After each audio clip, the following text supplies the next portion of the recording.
Father's house, there's a place for me. I'm a child of God, yes I am. This is session 5 of The Father's House, part 2. So what about the older son in the story? For a long time I thought he had a pretty good case. He heard the sound of a party and he wanted to know what was going on. When he heard that it was a party for his brother who'd come back home, he was furious and he refused to go inside. So his father went out to try and encourage him.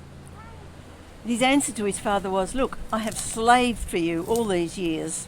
I've never disobeyed your orders, yet you've never given me as much as a goat to celebrate with my friends. And this son of yours," notice he doesn't say brother, "who has squandered your property with prostitutes, comes back and he gets the fatted calf killed for him."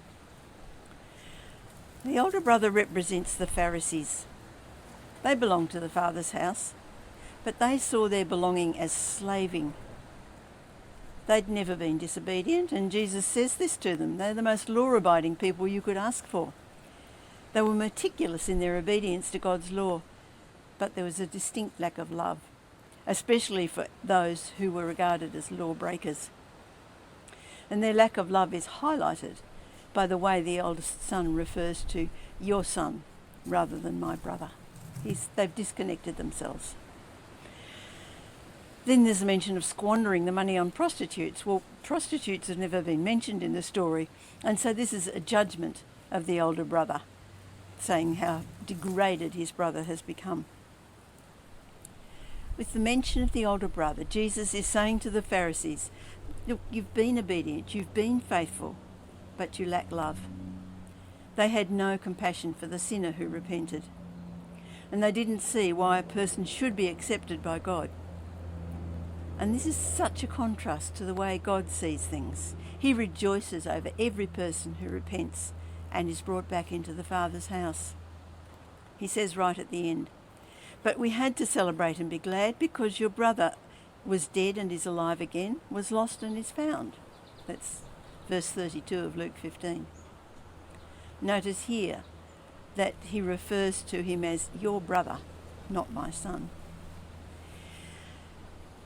What is our attitude to those who are far from what we would see as godly? You know, the mission given to the Jewish people was to draw people to God. And that's our mission today. We carry on that mission. If we've made a commitment to Jesus, we have Jesus living inside of us, and so we are to take him out to the world. Isaiah 55:6-7 says this, "Seek the Lord while he may be found, call on him while he is near. Let the wicked forsake their ways and the unrighteous their thoughts. Let them turn to the Lord, and he will have mercy on them, and to our God, for he will freely pardon."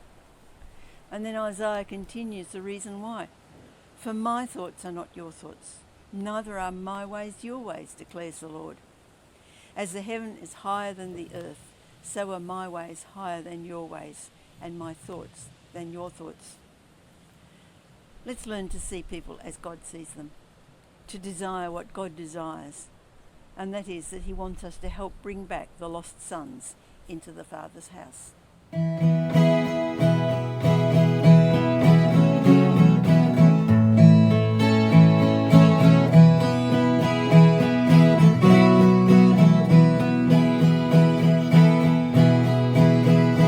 How deep the Father's love for us, how vast beyond all measure, that he should give his only Son to make a wretch's treasure. How great the pain of searing loss, the Father turns his face away, as wounds which mar the chosen one bring many sons to glory.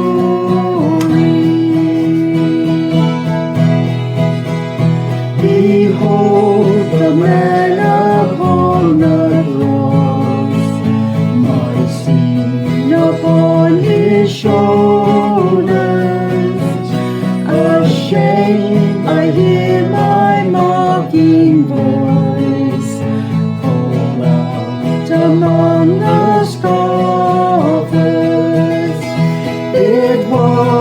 the sin that held him there, until it was accomplished. His dying breath has brought me life. I know that it is finished.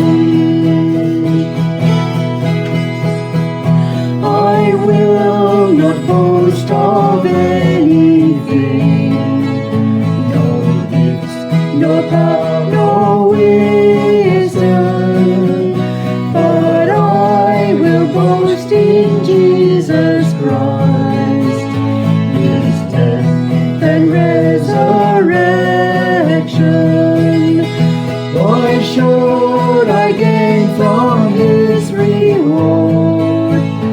I cannot give an answer, but this I know with all my heart: His wounds have paid my ransom.